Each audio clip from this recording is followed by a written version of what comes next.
my presence is the measure of my ability to show up to circumstances or people wherever they are, literally wherever they are, from the best of who I am. There's a whole long list of P words: presence, patience, power, persistence, passion. Yeah. Right? So it's like all of these things along with this word presence. It's like start to focus on these topics that are neither red nor blue or hard nor soft, fire nor water, but both can be the gateway in, depending on the constellation of an individual as constructed by the universe or by God. Oh, welcome to the show. I am very excited to have with me Ryan Albury. We are going to be talking about a wide range of subjects, but Ryan specializes in men's work. He began his journey in that field quite a while ago. He's spent 7 years in the Mankind Project, moved into the leadership ranks there before spending some time with the Sterling Institute and men's groups there. He is a yoga teacher, a shamanic reiki practitioner. He provides transformational breathwork as a facilitator and now serves as a teacher, mentor, and coach, specializing in living life in your purpose. Specializing how to bring that purpose into relationship with self and other, and how to utilize that as a fuel source to fuel your greater mission in life. The greater mission for Ryan is to share his work, moving people towards a greater sense of self, community, abundance, wholeness, and mastery. And so Ryan, welcome to the show. I want to give Ryan props before I pitch it over to him. He first reached out to me back in February of 2023. As of today, it is August 18th. It has been a very busy couple of months for me, and this dude has stayed on my ass about this podcast, and I really want to give him props because I definitely dropped the ball there in the communication thread for a minute. And he hunted me down and threw me a very direct, where you at kind of thing. Exactly the thing I would expect from a men's coach, from a mentor in that field. So well done for wrangling me into this. And again, it wasn't a wrangle. This is the conversation I've been wanting to have. It's just been a wild time for me. So Ryan, welcome to the show. Hey man, thank you so much. I appreciate that unexpected piece of share to the listeners today. I love that we're going there. So thank you for the smile you gave me. Most definitely, man. I like to surprise my guests sometimes in a good way, right? And who knows, but we're going to get into it today. But for you listeners out there, Ryan and I spent some time eyes closed before we started this recording, just dialing in on our intention, what we wanted to bring to this conversation. So we're just going to take a second here and want to invite you to join us in that. If you're not driving and you want to close your eyes, just connect to your intention for what brought you to this podcast. What about this particular content and material is interesting to you? Ryan and I are going to do our best to really bring our fullness, the intention to speak our truth and to speak into some of these concepts and ideas that maybe are even a little challenging for some people these days. But again, our intention here is to really speak the truth, to talk to the realities that we believe in, and to invite conflicting ideas, to invite conflicting outlooks, and welcome the necessity of free speech and the opportunity that brings to determine what we actually think, and to get into the tussle of what is the truth, or something approximating that and as close to as we can get. So let's all just take a second and just take a nice big deep breath and let it out. Second deep breath.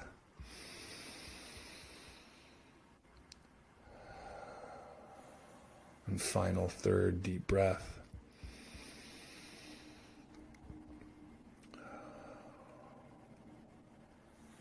Beautiful. So I think where I'd like to start with you today, Ryan, is just sort of pitch it your way. I know you'd mentioned that during COVID, you co-created two projects. One, the Illuminating Man Collective, and the second, the Illuminating Woman's Collective. I know you do a lot of work in this frame of masculine and feminine, as I do as well. So love to pitch it to you, and maybe you can just tell us a bit about what those were, why you did it, where you're at with it now, and I think that'll start us off nicely. Yeah, okay, thank you. And thank you for that beautiful moment to pause and connect with myself more deeply, but also with you and whoever participated in that, in listening. So of course COVID had its impacts on the world, and a lot of the world was quote unquote shutting down in a sense. Being a member of the Mankind Project for many years, the in-person experiences we were having there also were impacted. So at that time, about a year into it, about a year into the in-person stuff not happening, my life started to get into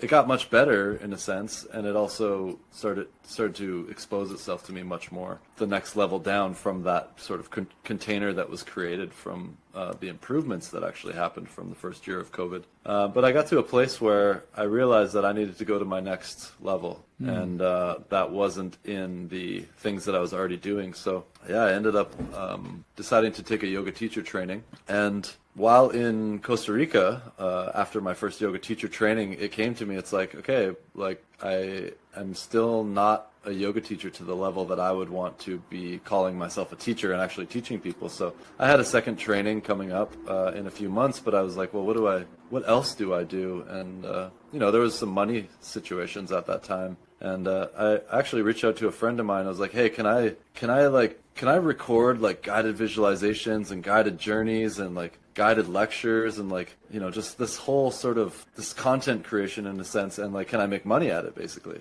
He's like, well, you gotta have I had no idea how any of this worked. He's like, you gotta have a following, and then people gotta know about it, but then they gotta want to pay for it. So it's a whole thing, right? And you're backpacking around Costa Rica right now. What was it when it fully emerged? Like when it really, like you got everything, it landed, it was like, wow, like the gift of COVID, right? I think so many of us got so much from COVID. I got so much out of it. It was such a gift. I love hearing about the different gifts that emerged when these collectives did form.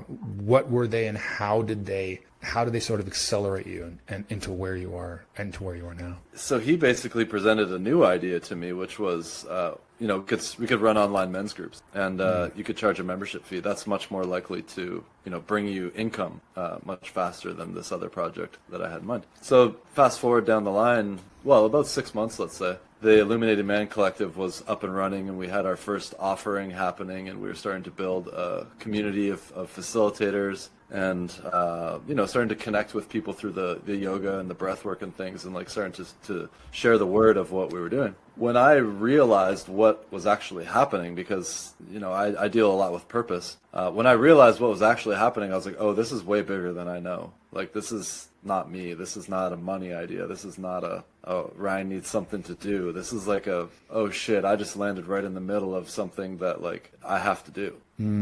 With my experience in other men's organizations, I realized the holes in my experience of one corner of those organizations. I won't speak for the whole organization. Of course, I haven't sat in every men's group in the world from each of those organizations, but in my personal experience, there was something missing. There's quite a few ways to talk about that, but it's part of what you and I are here to talk about, is like there was either this hard approach or this soft approach, or this action approach or this be approach, or the do and be, if you will. It's like one side's all accountability and your word and this and that, and like discipline and results and provision, and there's that side. And then the one side's like your core beliefs, your mind, connection, depth, spirituality, your emotional body, your emotional expression, patterning within yourself, right? So there's this inner and outer approach, and I saw that nowhere that I went, no men's circle that I went to, dealt with quote unquote both, which I quote unquote because it's not like they're separate really. It's one movement of masculinity in my perspective. But no place that I ever saw really dealt with and provided leadership for the quote unquote newer men coming into it, or the men who had been there for a while that were stuck in it, to keep expanding, moving forward, growing, developing, whatever words you might want to use. Even healing, I don't like the word, but even healing, right? Even healing in these circles, right? So I saw that on both sides it was like this sort of glass ceiling or this dead end experience, and it was, in my judgment, in my perspective, it was people were blind to the stuckness of it. So I was like, well, you guys are over here doing the outward thing, and you guys are over here doing the inward thing, but you're both stuck. Who's doing both, right? Yeah, who's doing both of those things? And so through my, I had a yoga teacher training, and then Illuminating Man was created, and then I had another yoga teacher training, and in between shamanic Reiki and silent retreats and medicine journeys and blah blah blah blah blah, it was about 3-4 months in between trainings, and it just became obvious to me. I was like, oh, this is what's missing: the energy body, the union of the two, yoga to yoke, to unite, right, to commune with God. I was like, that's what's missing, is the union of these two things, quote unquote two things, which is like umbrellas for a lot of things, of course. Well, that's it. You and I have gotten into some really great conversations in preparation for this podcast, but, so much of the idea that Joseph Campbell talked about and that all religions seem to point to, the idea of the unification of pairs of opposites, as you mentioned, right, the sort of softer, vulnerable, emotion-driven aspect of a lot of the men's work that you and I both experienced, but then only that. And then on the other side of the equation, the sort of hard line, accountability, trustability, your word, all this, but then only that. And so missing that synthesis of what I started to call the third man, and I think you began to call the middle way of, reference to that sort of Buddhist idea, but that it is possible. Not only is it possible, but I believe it is necessary. It is the synthesis of the new man. When I talk about men's work, when I coach, when I lead workshops like I did this past weekend in upstate New York, we had 20 guys come out for this incredible experience. And the work is about synthesizing both of those aspects, strength and sensitivity, power and presence, humor and depth, kindness and killer instinct, and that these are not anathema to each other, nor are they mutually exclusive. They're actually on their own. They're actually only half true. Like if you only have strength as a man, you have no sensitivity, something's missing. Something's going to be missing in your romantic relationships, in your work, in your fathering. There's just going to be a piece that is missing. So how do we identify medicinally the quality? And I know this is the work that you do, and I want to give you a chance to speak to this as well. Like for me, almost as men's work physician, someone comes to me and it's like, I can see it already, usually in the way they present, right? You've got the sort of hippie guys that show up and they've got the flowy clothes and it's like, oh, wonderful, wonderful. I can already tell there's a degree of sensitivity there. There's a degree of presence. There's a degree of lightheartedness. Beautiful. But the antidote or the medicinal piece that would bring them more into their essence, or as one of my mentors, David Data, says, stage 3, the synthesis of strength and sensitivity, power and presence, humor and depth, kindness and killer instinct, the ability to become all of that. And what happens when a man is able to hold both of those qualities? Whoa, those types of guys walk into the room and it's like, oh wow. Like this guy can, deadlift 350 and then spend 3 days in silent retreat. Like this guy can pierce his woman from across the room with the gaze and then just tell a joke to ease the tension in a room, and just sort of take himself not seriously. Like it's such an infectious quality, Ryan. So how have you seen that synthesis? How has your own journey to that synthesis been? I'm pitching you a wide breadth here, but would love to hear where this all lands for you. Well, first of all, in the last half of everything that you just said, I was tingling and feeling all these wild sensations. So it was very enjoyable to listen to what you just said. Thank you for that. And earlier when you were speaking, I just saw this map of the United States and just saw red and blue all over the place. Mm-hmm. I don't know what states are red and what states are blue. I don't know American politics. I don't know any politics. I don't focus. Ryan is Canadian, for all of you listeners. I'm a Canadian, eh? And welcome, eh? Thank you, eh? So I just saw this sort of hard and soft, like liberal conservative, like this sort of duality that's just fire and water, like fight and connect, this whole sort of dichotomy of everything and synthesized down into what we're talking about here. This is just what I saw. It was like, wow, it's the division of the whole thing that we're going right through right now, right? As a divided one people. That's right. And whether it's white and black, or whether it's black and black, or whether it's white and red, or whatever, like to use the 4 red, yellow, black, white, and the medicine wheel colors, all these types of things that are sometimes woven into the work that we do through, of course, traditional teachings. So for me, it's been super fascinating because in the majority of my time in men's work, I really truly believed that it was all about emotions and expression and connection and community. And I looked at my life and I was like, my relationships are destroyed. I'm destroying them is another way to say that. My emotions are all over the place, creating damage and disaster and catastrophe and harming people. Yeah. And my finances are destroyed. I declared bankruptcy a number of years ago. My residential situation was not good. Like every category of life as a man, as a male at the time, I wasn't a man then, but every category of my life at the time was ruined except for emotional expression and connection and community with brothers, quote unquote. And so I really saw like, okay, I did the most men's work out of anybody in Western Canada probably. I was doing multiple groups each week, in person, online. Yeah, I think I checked the Guinness records before our call. Yeah. And I think Ryan Albury is right at the top of the Canadian records of men's work accumulation. Well done, man. Yeah, well totally. done. Nice work, Yeah, man. most number of hours in a period of time. Yeah. So whatever, maybe that's true, maybe it's not, but it's fun. But I You put in just some saw work. that. Yeah, I just saw that and I had coaches and I had a teacher. I still have the same teacher from 7 years ago, mentor. Like I've had counselors, and I was like, why is my life still in ruins? Mm-hmm. And so that was really like when I started to realize that it was lopsided. I mean, the plants helped me with that. The medicine journeys helped me to realize this. The plants. Yeah. The plants, yeah. Yeah. Or the. I want to just name, for those of you who are watching this, both of our plant games right now are really strong in the background here. Ryan's got some nice plants. I've got some, but you're talking about a very different kind of plant. Yeah, like the ceremonial stuff, like right. the things that helped me to get beyond myself, to truly see myself rather than seeing myself from within myself as a portion of myself. So some people call it the ego or the identification or the identity personality, right? So I was stuck in a personality which was not all of my potential and all of the truth of who I was or who I am. So for me, it was very spiritual on that side of things. So I went, emotions into like spiritual awareness into back the discipline, accountability, action, service side of things. So I took a very unconventional route to masculinity, let's say. Yeah, I want to just, because again, I got the chills up my spine when you mentioned the red and blue, the bifurcation that is being stoked in this country, but all over the world really right now. It seems like the oldest trick in the book, divide and conquer, is being rolled out yet again with incredible skill and making us the other. And as someone that grew up very much in the liberal side of things with my hippie parents and all of these pieces, I feel very grateful as an American who was born and raised in LA, then moved to Kentucky, which is I'm one of the redder states that you can get, right? From the bluest state to the redder state, where I went to high school.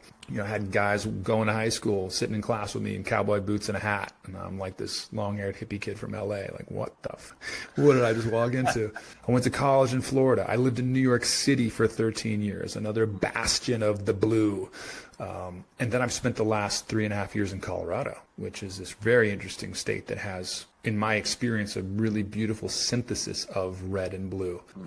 But living in these different places, I think, has been critical to my ability to grok both sides of the equation and recognize that if you want a government to function, you actually need liberals and conservatives working together. And so in the men's work space, in the coaching space that you and I occupy, Ryan, the necessity of working with men and seeing, okay, which side, neither is right or wrong. And that's the thing. It's like, where's the imbalance? It's like, well, okay, a guy comes in, he starts telling me his girlfriend's walking all over him. He's not quite sure what he wants to do. It's like, okay, clearly this guy doesn't need more heart energy. He needs more of that sword. He needs to learn how to wield it. And then let's explore why he's not wielding it. Why has it been repressed? And so there's so many pathways into this. And of course, this show is called Remasculation. It's called that because it's named that because it's followed the path of my own trajectory of being very much an emasculated man through the tradition that I grew up with. The unintended consequences of feminism that we talk a lot about on the show.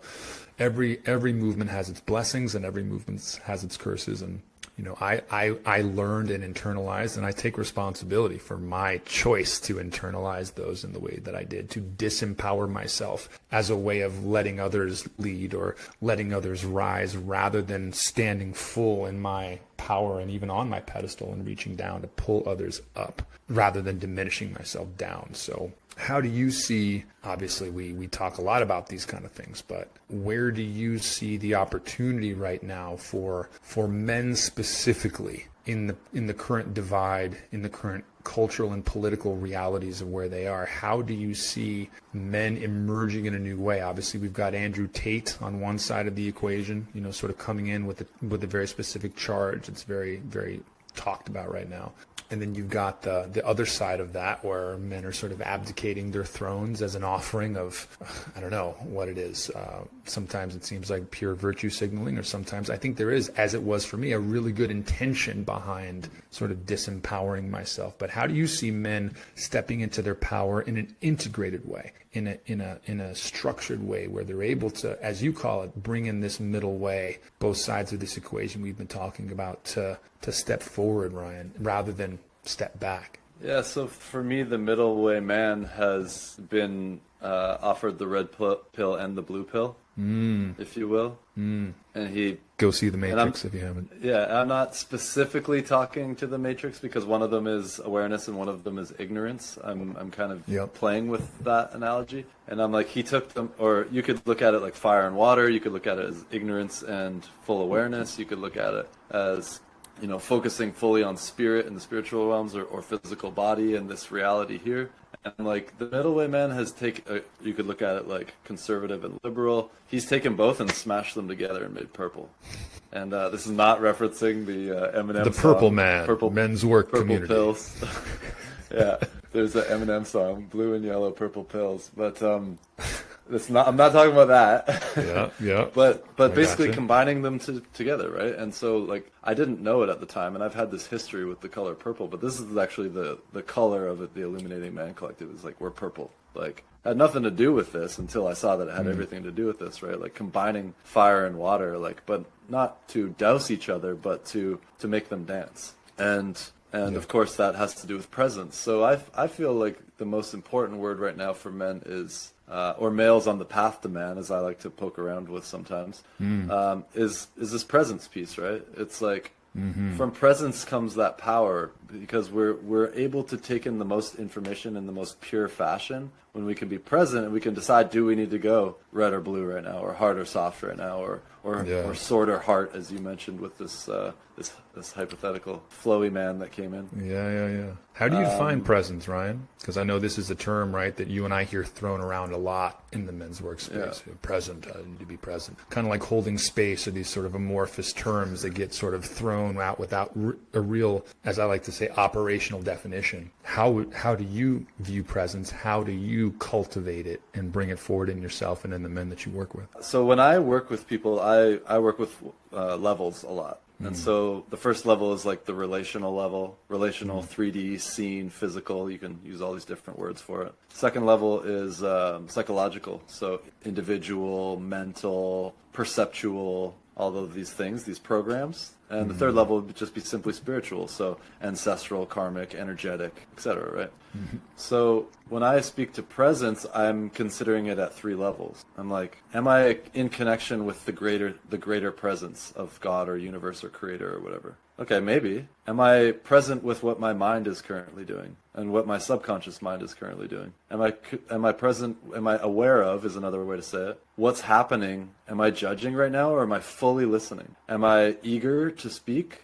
Sort of this energetic and physical and mental, whether seen or unseen, like ready to just start talking after someone speaks, or am I fully present with where they're at? In connection here, I don't need to think of what I'm going to say next, because it's going to flow out, and I'm listening fully. I'm giving my full gift of generous time and witnessing. And then that's getting down to the more relational level, right? Like, I'm listening. I'm feeling my body, because there's information coming into my body that's picking up on your body language. And we're talking there, right? So I'm present with you physically also, like not just here with you in space, but I'm aware of what my body's doing and what adjustments I need to make within my physicality to be more aligned with you. Yeah. Can I throw also my... with this also with an awareness of, is it time for me to lead or follow with that spectrum of levels that I just talked about? It's like, okay, I'm going to, this person might be like dropping. I'm going to bring a little bit more of like a structured body language so they know that I'm here. They could see it in their presence, so they know that they can drop in a little bit more,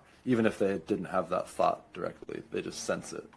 So what have you got on that? I love that. And obviously I'm fresh because I was just teaching this weekend with these men. But a new piece came through for me in that, because I've always been fascinated by the term pay attention. Like, pay attention. It's the only phrase that I've found in the English language specifically that uses that particular turn of thing. Like, you pay attention. And as you and I know in the men's workspace, the idea of the most valuable quality that a man specifically has to give, and generally that a woman or the feminine desires from men or the masculine energetic, is their attention. And so for me, presence is the currency that I utilize in order to pay attention. And my presence is the measure of my ability to show up to circumstances or people wherever they are, literally wherever they are, from the best of who I am. So the best of who I am emerging from the presence practices that I engage every day, my stillness practices, my cold water immersion, my breath work, all the different elements that bring me into the moment, so that when the moment comes, boom, I've trained for it. Just like if I want to be able to lift heavy objects, I go to the gym and I pick up heavy objects over and over. It's like, I'll never forget, man. I think maybe you had a similar experience, but when I really got it, like when I really got meditation and I really got breath work, and I was like, holy shit, why did no one tell me that I can train for presence? I can train for attention. I can train, like, I've just been bench pressing in the gym.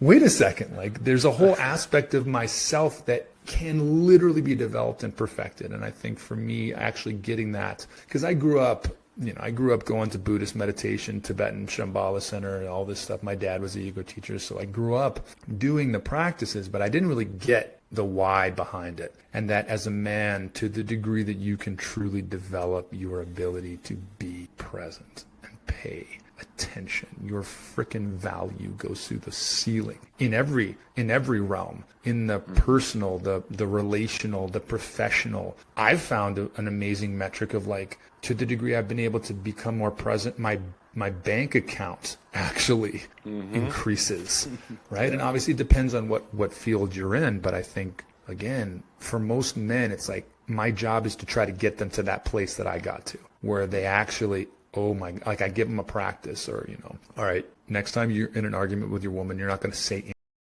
bring in the two energetic masculine qualities of a straight erect spine and a deep low breath, and you're just going to engage from that place. And they come back and they're like, dude, things were different. There was something different that happened. And I'm like, yeah, there is. Same as before. Keep going.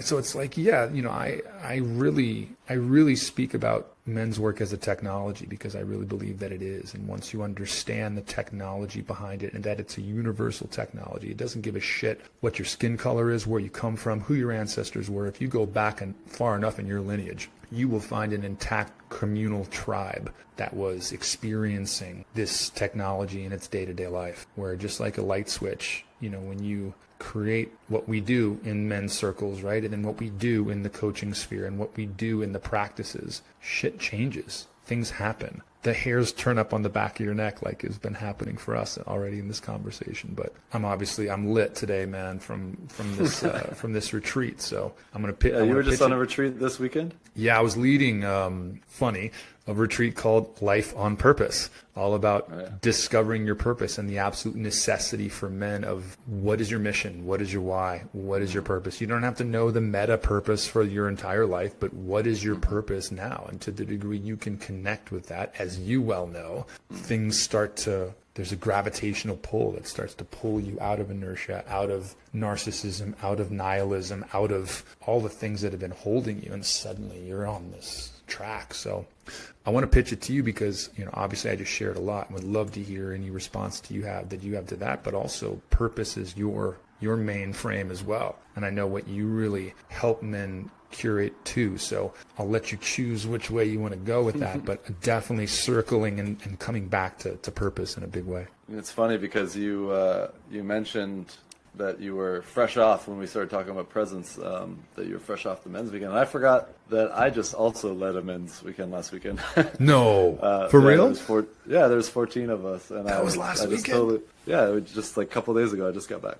And 14 of us. So we're doing this podcast. We're talking about February and we couldn't get together and all this stuff. It's like, well, obviously it's because we had to do it after we both retreats. Had a men's weekend that we were leading. I had 20 guys upstate New York, man. Weekend. It was amazing. Yeah, so we just rocked 34 people, and now we're podcasting like 3 days later. So that's why we didn't do it in February. That's right. There it is. The amazement of that just totally took me off the track of what we were even just talking about. We were riffing on purpose and the necessity of men seeking that. Yeah. So I kind of run on 2 tracks. Like I like how Eckhart says it's a new earth is, what does he say? Awakening to your life's purpose. And his definition of purpose is much different than the standard definition of purpose at the relational level, of course, right? I'm not going to go too much into his work, but I've really realized that purpose is a 2-track thing, right? Just like men's work is a 2-track thing. Typically, you're either on this track or that track. And, the train doesn't run on one track. It doesn't run on outer purpose without inner purpose. And inner purpose is intrinsically linked, and even the guiding principle, if you will, to the outer purpose. So when I say I specialize in helping people find their purpose, etc., it's a very different piece than what I see typically. And so when I'm working to help people find their purpose, they're already in their purpose as soon as the conversation started. And the inner purpose for me is very much just about understanding your true self, like understanding who you really are beyond all of the programmed core beliefs, or as we say in the work sometimes, the shadows, the things that I don't know about myself. Getting, all that stuff too, but getting even further beyond that, like who am I behind or beyond all of the programs, everything I was taught, everything I think, everything I believe, all the conditioning and domestication, like all of it. When all of that is stripped away, who am I? So to me, that's inner purpose. And as I said, Eckhart talks about it in often, that's his work largely. Yeah. He says it simply as this: your inner purpose is aligning with the present moment. And to me, that's the way to find, you do that enough times, as you're talking about cultivating presence, practicing presence, developing presence, cultivating inner purpose, which is presence to me, is the way to find your outer purpose, right? So now that's so easily stated. There's a whole bunch of stuff that's going to happen on that path, on that 2 tracks. Yeah. And that's really what I bring into men's work, is it's so much more than your name, your identity, your body, your mind, your beliefs, your perspectives, your story, your wants, your dislikes, your likes and dislikes, your wants and don't wants, your shoulds and shouldn'ts. It's so much more than that. And when we, and you've shared with me the Shambhala experiences and the Buddhist experiences through your family growing up. It's like when we actually sit in this other version of ourselves, this, I don't want to say higher, but deeper, more integrated, more whole version of ourselves, and we can actually see that that's not a state that the individual's having, but that's the state of who you really are, and that the individual is a moldable piece of who you really are. This is the work. This is the men's work, right? And we're really able to zoom out into to use some archetypal language. We're really able to sit in that true king place, beyond the identity, like sitting into our true seat of consciousness, as Michael Singer calls it, sitting all the way back and scanning the lens of all of this entity called Michael or Ryan, all of the mental, emotional, physical, spiritual, relational things, circumstances, beliefs, perspectives, history. Sit way back there with no judgment and see it for what it is, and then start playing the game, the chess game, right? And that's the work to me. And so it requires cultivating inner purpose, and from that, the truer, maybe not the truest, but the truer outer purpose emerges. And it's very obvious, and it's very powerful. And as you mentioned with your bank account, as you cultivated presence, you watch your bank account go up. Well, there's a whole long list of P words: presence, patience, power, persistence, passion. Yeah. Right? So it's like all of these things along with this word presence. It's like start to focus on these topics that are neither red nor blue or hard nor soft, fire nor water, but both can be the gateway in, depending on the, the constellation of an individual as constructed by the universe or by God. I love that, man. I love that. Holy fuck, what the hell just came out of my mouth? We'll listen to it later. It's going to be great. It's going to be great. Wow. Yeah, literally the first thing I do with my male coaching clients is help them create what I call their morning stack. And the stack it's an acronym, but it also is just the stack of the stacking different practices. That is the specific recipe for them, pulled from breathwork, challenge practices, meditative practices, to after we figure out through the assessment what it is they want to achieve, what it is they're working through, both specifically in the inner frame, but then also in the outer frame. And for me, that stack, the acronym is start today actively creating your kingdom. So start today actively creating your kingdom. Kingdom is the name of my group program. So it's like, and it all starts to come together in all these different ways, but getting clear on what it is that's obscuring that lens, that is keeping you from seeing and experiencing what you really know. Because I know you see this too, man. It's like I get a guy come on a discovery call. He's like, I'm like, well, okay, what are you meant to do? What's the thing? He's like, oh, I don't know. And I'm like, I don't believe you. And he's like, what? I'm like, no, I don't believe you. Don't trust me. It's a good thing. What are you here to do? I don't know. Okay, I take a gun out. I put it at your forehead. What's the thing? Like, you have to say something. What's it? To be a good dad. It's like, oh, okay, cool. But then with the right amount of questions, you get them down to it, and suddenly it's like, it's right there. They already know. They already know. You, whoever you are listening to this right now, some part of you already knows the thing that you're meant to be doing. And it scares you because it should. And there's the type of fear that you should run away from, like great white sharks or, fucking crazy homeless guy running at you with a knife. Like, yeah, run away from that. But then there's the type of fear that fuck, you got to steer into that, man. I'm going to Burning Man in 2 weeks, and then 2 weeks after that, I go to my first Vipassana retreat, and I'm scared, man. I'm fucking scared. But I've been ducking that for years, and it is time. And there's a part of me that's like, yay, and a part of me that's like, fuck. And it's, before plant medicine, right? That's the feeling. That's the feeling you should have before you step into coaching, before you step into men's work, before it's like that, oh shit, this is the thing. But what's waiting for you there is your purpose, and it is there already, alive and waving its arms like, hey, I'm here. But like the conditioning, right? The conditioning of our family, the conditioning of our society, the conditions of what we've been told we're supposed to be or do by our parents or teachers or priests or partners, ex-partners. We gotta cut through that, man. We gotta break those layers. And again, right, that's where the application of, okay, what are the presence practices? You're a breathwork facilitator. You have all this, the yogi, right? It's like, man, getting into that space when the yogic body opens and you realize the pairs of opposites, right? Stretching in two opposite directions at the same time and what it does to your body. And you get that yoga high for the first time and you're like, oh my God, I'm hooked. And it's like, but then it starts layering. You get that yoga high, and then suddenly something in your relationship up levels, and you get something at a deeper level. And so for you guys listening, it's like, just start. If you're drawn to martial arts, go get in a jiu-jitsu gym. If you're drawn to meditation, reach out to Ryan, reach out to me, reach out to the Mankind Project. We don't care. Like, there's so many different flavors of this work. There's not really competition in a way. It's more of just like, oh, what's your flavor? Like, guys that to me, aren't necessarily going to be the right client for Ryan. And the guys that are drawn to Ryan aren't the right client for me. So it's like, we all get to eat in this world. And it's so important for us and all of you men's work practitioners and coaches out there. It's like, how do we not be the ones that are recreating the same bullshit of lone wolf mentality and shadow competition in this field, right? As we're trying to eat and trying to get clients, especially at the beginning, right? Before the success comes. How do you be the thing before you're the thing? What do you think? Yeah. Well, this competition thing is kind of funny, It's like the approach that I'm currently taking, I'm, like, as you said, I'm a Pisces, raised by women largely in a Western North American society. Vancouver, British Columbia is very progressive, let's say, in one way of perceiving. You water signs, man. You water signs. Yeah. So said it's the like, Scorpio. Man, the squishy, yeah, okay, you're squishy. Who's also a water sign. Yeah. Yeah.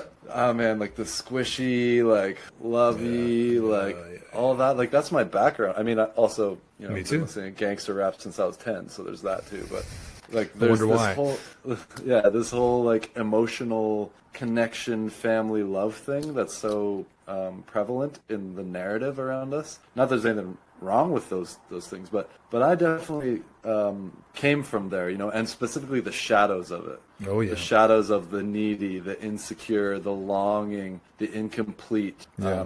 You know, if you're familiar with archetypal language, anybody Most who's listening, well, I know you are, but it's anybody else out there. But it's the archetypal language, the shadows of the lover, right? And I'm not going to go into all that technology, but that's a very interesting journey to follow if you haven't, is the 4 archetypes. We've talked a little bit about king here. We're talking about lover. We're talking about hard, soft, warrior, magician. There's some really amazing information out there on that stuff, King, Warrior, Magician, Lover as a book. But my background, my background was very much in the sort of relational side of things rather than the success, quote unquote, or accomplishment, quote unquote, side of things.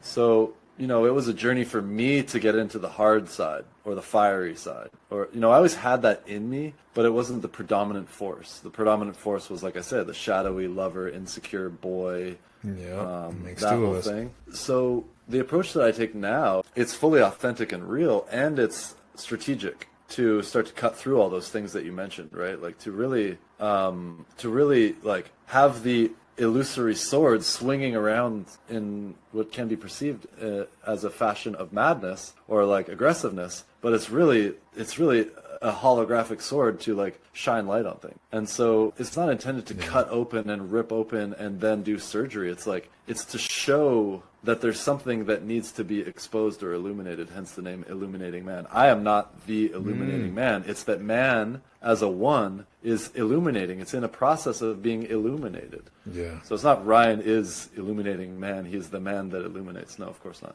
But the approach that I'm taking is very much on that sort of harder side, but it's very strategic because I really honor and value both sides, quote unquote. Yeah. And really carrying both like this. So to bring that hard edge attracts a lot of the men who are not about the fluffy stuff, who are not about the new age stuff or the emotional stuff, right? But there's benefit in all that for them. That's right. So to show them, you know, this side that's like, okay, I can relate with that guy, and then to also be able to know how to speak to the softer ones. They're not that they're soft, but the ones who have that predominant thing, as I did, the attraction towards the oracle decks and the smudging and the meditation practices and the ecstatic dances and the fire twirling and all these things, right? Yeah. Is to be able to like connect with them there, being like, you man, and also look at over here and how it can make what you're doing better. Earlier you went like this and you talked about strong, right? Yeah. And I was like, that man's strong is not even as strong as it could be if he was aware and practiced in these in the inner side, let's say.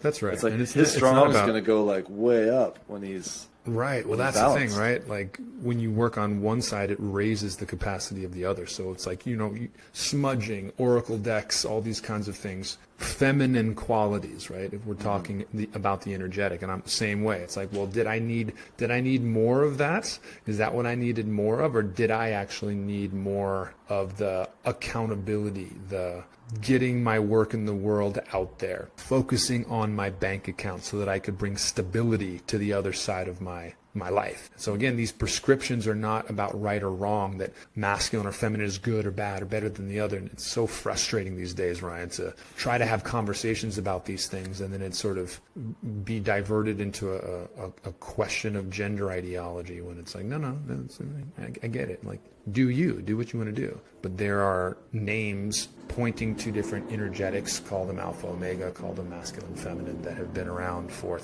at least 5,000 years. So when things stick around for that long, there's a reason, and we do away with them rapidly at our peril. And, you know, you and I talked about, I think it was me, throwing a grenade or two into the conversation here. So I know that both you and I share this passion for the work of masculine and feminine, the relational field, and sort of, for me, the background of David Deda's work and mastering polarity and learning about it like you would learn about math, because polarity doesn't give a fuck who you're attracted to, what body you're in, what your pronouns are. It doesn't care. There's either fuck energy or there's not. which is why I love it so much. It goes beyond ideology. It's literally algebra. And so for you, where do you come in on that, and where do you land in that, in this wild magical moment that we're having right now as a culture, and in the conscious communities from which both you and I stem? Yeah, where do you see things in this moment?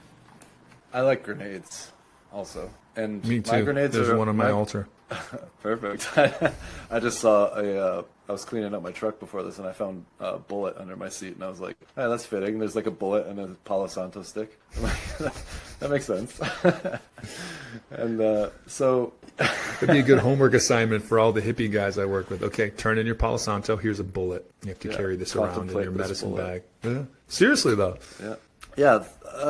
You know, to me, it's a mess out there, you know, with the gender stuff, with the racial stuff, with the religious stuff. Like this division that we've been talking about through this show is like rampant, and it's a large part of my purpose. Let's say, I was going to say mission, but I'm going to go all the way to purpose. It's a large part of my purpose to antidote that, to bring that to the union of the yoga that we're talking about, the union that I was taught in my yoga teacher trainings about what that really means, and how that masculine feminine is in it's in the male body and the female body and everything in between. But it's also a universal dualistic concept, right? Light and dark, hot and cold, yin and yang, like all these things that you mentioned, right? And so what I really see is that people have lost their essence. So we've got female bodies, let's say. I'm just going to go into a generalization here. Of course, there's many, many different variables, but I'm generalizing here for the sake of the conversation. I'm not discrediting or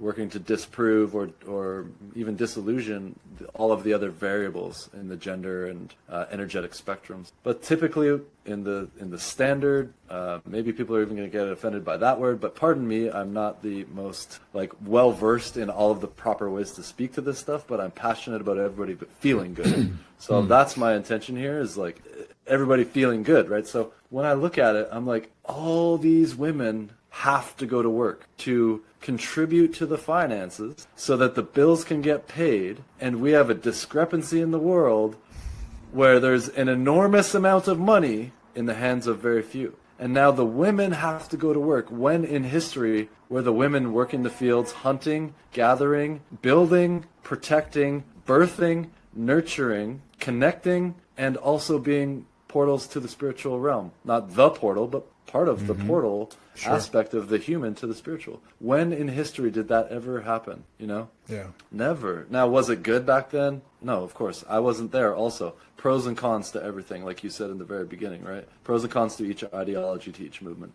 But what we're seeing right now, in my perspective, is a very, very deep and dark experience for humanity, where people are programmed to believe that they want to do something, that with a few simple questions, as you mentioned with the discovery call with a new coaching client, let's say, or a new man or woman walking into a circle or group, a few simple questions and the oh fuck arrives. Oh fuck, I thought for sure that I wanted to be a strong, independent woman, or a sweet, sensitive guy, sensitive new age guy, as I like to say, the snags. Snags, baby, snags. It's like I really thought that I was sensitive and that I was vulnerable in my relationships, and that was the way, and all these things. And there's nothing wrong with that. There's nothing wrong with women working. There's nothing wrong with men crying. There's nothing wrong with women making their own money. But is it true? Or is it a narrative? Is it a program? Is it a belief? Is it your true being, your true essence, your true movement in the plane of physicality, the seen and unseen? Or is it a fucking program that society wanted you to upload or download? Download is the proper term there, for the benefit of something else, whether conscious or unconscious. Yeah. Right? And so that's why I come in a way that kind of looks at, or I'm not going to say kind of, because I don't like these words. I don't use those words. I'm reprogramming my language that in a way that's cutting. Sure. Because it's like, I'll do it for the sake of someone else, and I don't mind looking like the bad guy. I don't mind playing that part for greater consciousness, for greater awareness, for greater peace and freedom, for greater abundance, for greater connection, for greater spaciousness in an individual from the pressure and stress of the matrix world, you know? Yeah. So, yeah man, I'm like, to me, I'll just say it because we like to throw grenades. It's like I picture a world where women don't have to work. Like, I'll say it. Now, if this woman, Joan of Arc style, or whoever, that's her true essence, I'll follow. I'm a leader, I'm a warrior, I'm a king, I'm all these things, but I'll follow her. Yeah. If that's what needs to happen, I will put myself lower on the hierarchical chart of forward movement to follow someone who's better equipped for the job. Now, this is not about male and female. I'm not thinking males are better, but I will follow that woman if she's the one for the job. I think there's something that happened, that sort of created this moment where so many of the things that you described earlier about the feminine or about women, the way that they are, their ability to gather, to nourish, to raise children, to be the mother, to be the partner, the sexual portal, the spiritual portal, that somehow those qualities weren't valued in the same way as the masculine's ability to produce, provide, protect, and produce money, and the ability to, I go to work every day and I bring home money. And so much of the feminine's gift, what is the value of a well-raised child? How many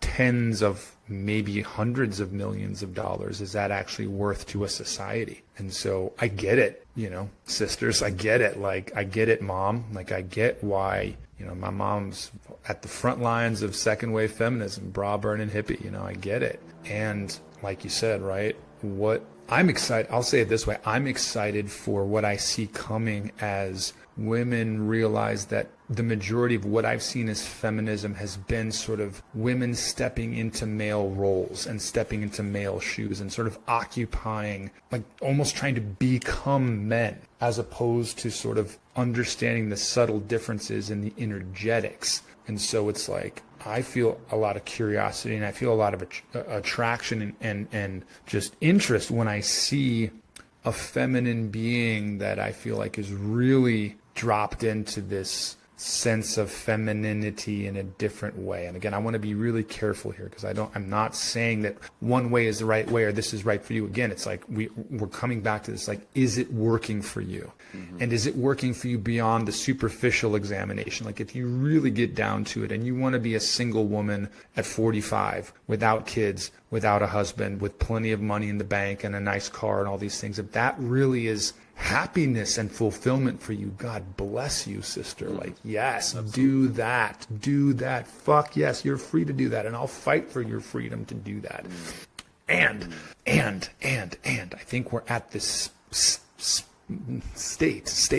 place where there's an opportunity to examine, as I mentioned earlier, the unintended consequences of feminism and how the extreme to which it seems like it's gone, where I feel we are doing a grave disservice to men in a lot of ways. And I know you see it, the number of men that I see that come into me demoralized, completely lost, not knowing where to be, how to be, who to be, because women have now stepped into so many of the roles that were traditionally masculine. And, ladies, before you go boo-hoo, which I hear so much, and it's so frustrating and painful, men, they just need to, it's whoa, wait, men are suffering, men are confused, men don't know where to go now and how to be. And that's really, really, really, really challenging and hard. And so this is why we're in the purpose work, right, Ryan? This is why we're in that space. But additionally, the disservice that I see happening to a lot of women, especially young women, who have just gotten this sort of message of you owe it to your grandmothers to have a job and be out there working and be doing these things. And again, it's if that's what you want to do that. But instead of working in this way, there's how do we come back to the valuing of these sort of classical feminine qualities, and how do we, what does it even look like, right? We're mixing these things up, we're throwing them around, but there's something about teaching young women that, you can be a boss babe, but there's also a really interesting statistic that I saw that the most highly medicated demographic in this country are single, childless women. I think it was white women.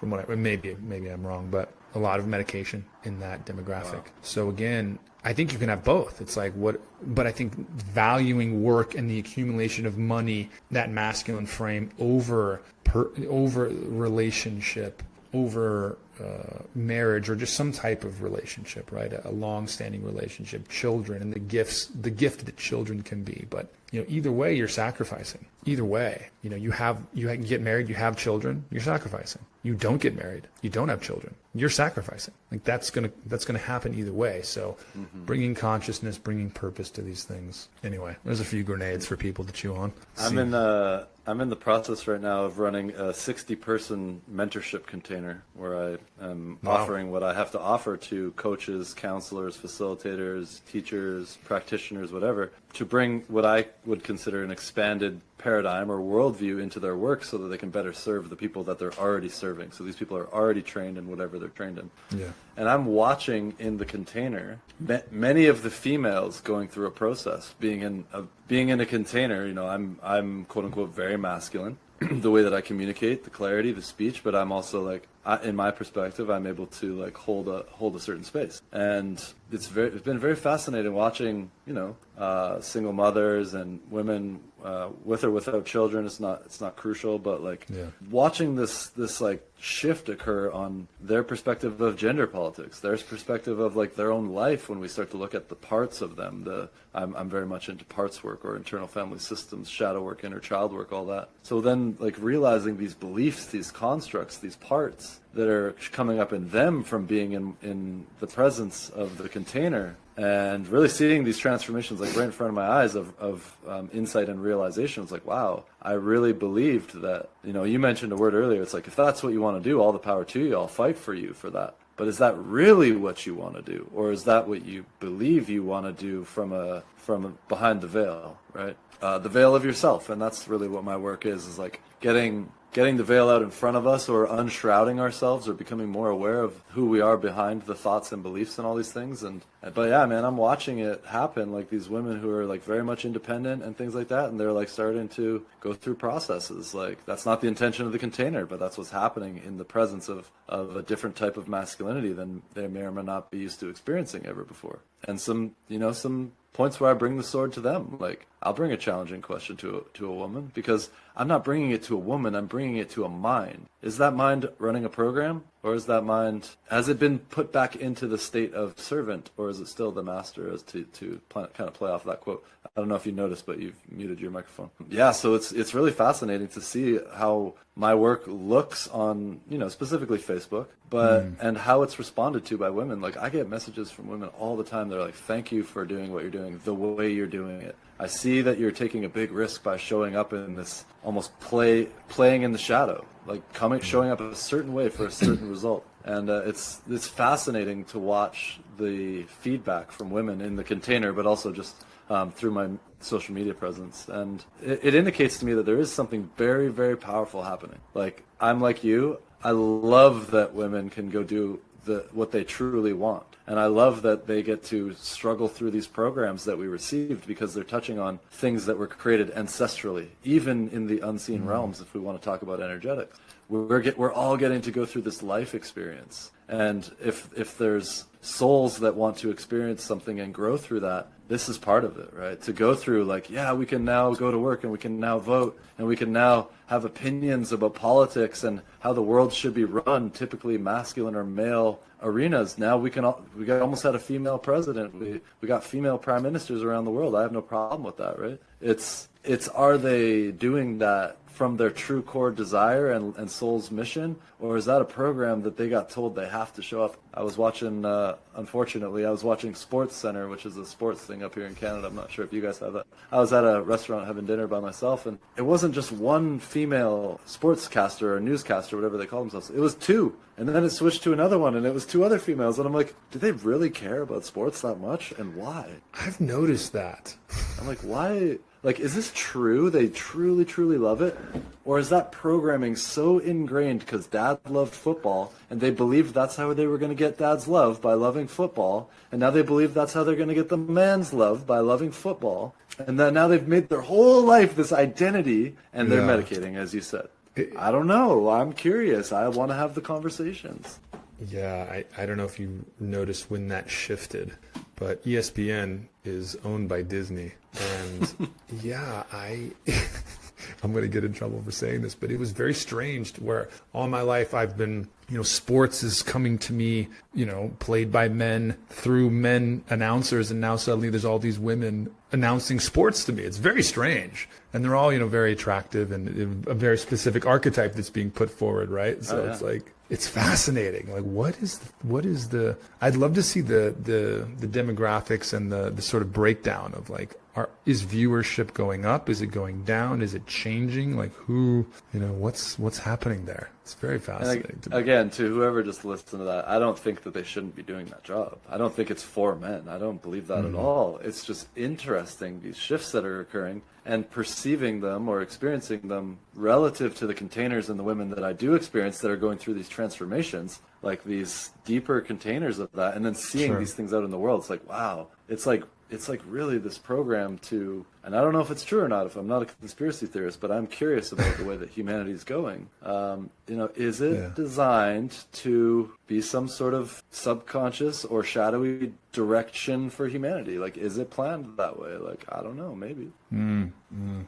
I just want freedom for the women and for the men to choose whatever they want, to be connected with the greater power of all intelligence and energy, the source or God or whatever, to be in full alignment. That's all. If that's full alignment for those two women to do that, all the power to them. Oh yeah, and I don't think it's not in full alignment for them to be doing it necessarily, and maybe they are. I mean, I think if you it's just for me, it's interesting what the choices are behind cultivating the viewership that way, and because I'm gonna say something, and I don't think it makes me a sexist to say that men watch more sports on average than women do. Like, I don't think that's like, I think that's a safe thing to say. So it's Probably just interesting. Yeah, because it's just interesting. It's like, yeah, I don't know what would an equivalent be in the other direction, but yeah, it's just an interesting thing, man. So yes. So and then we zoom out one more level to the spiritual level, right? The grand drama of all of humanity, from single cell organism, if we evolved, all the way to extinction. Like, what is the arc of that story? And how does this perfectly play a part of that arc right now?